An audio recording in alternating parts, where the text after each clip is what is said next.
Hi everybody, I just thought I would do a quick video live from my bed because unfortunately I can't go much further at the moment, just to kind of fill people in on what I actually suffer with and what I go through with a chronic illness, because a lot of people a lot of the time just see me as a bright and bubbly person, you know, running myself ragged, running around doing God knows what. So I thought I would just give you a little bit of an insight into what it is I deal with.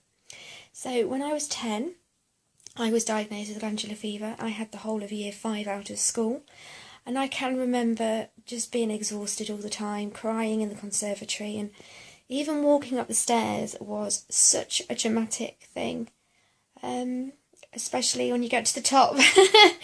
It was hard work. So I don't remember massives about it, but that specifically was probably the worst thing I can remember. I got over it. My mum still swears to this day that acupuncture cured me, and I kind of just carried on growing up, but I had to sleep a lot. I couldn't do things that normal kids could do. I'd always have to think, okay, if I do this, I can come home for a nap for this long. And as a child, I never thought that was anything different. We just said, oh, Hannah's grumpy all the time, she doesn't have extra sleep. And it was just a running joke. Even PE teachers, I can remember, used to make me feel like absolute rubbish because I couldn't do a lot of the things, and I could never understand why. I just thought, oh, I'm just not into it, you know, I just don't enjoy sports. And basically just carried on. I just never thought anything of it growing up. And then about 6 or 7 years ago, when I was about 22, 23, I had quite a dramatic incident in my life where someone very close to me destroyed me. To put it bluntly. I came back home to my parents, and I literally one morning just woke up and I couldn't walk. My breathing was erratic, and it kind of progressed from there. And that first morning of waking up and putting my feet to the ground and falling over in an absolute lump was mind blowing, and it kind of started my journey again.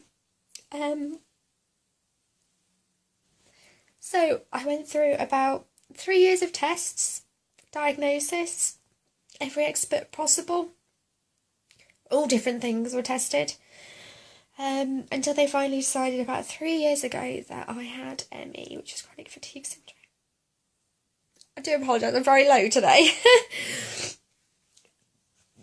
The NHS then put me through a 10-week course, which was 2 hours every week, basically teaching you how to deal with it, because there is no cure. There is no cure of what you've got. And I sat in this room every week for 10 weeks, looking around at these people who were very similar to myself, different ages. I think I was the second youngest, and they'd given up.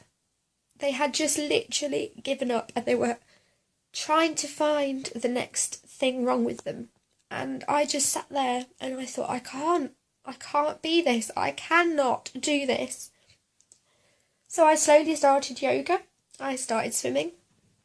I changed my diet completely, in the sense of I ate no more processed foods. Everything I had was natural and whole. I then also changed my outlook, my thinking patterns. I studied mindfulness and things like that, and I'm always looking at different alternatives now. Now, 2 years on from this, I now am able to weekly do exercise classes at my local gym. I can run 10Ks, which I've done 3 of this year already.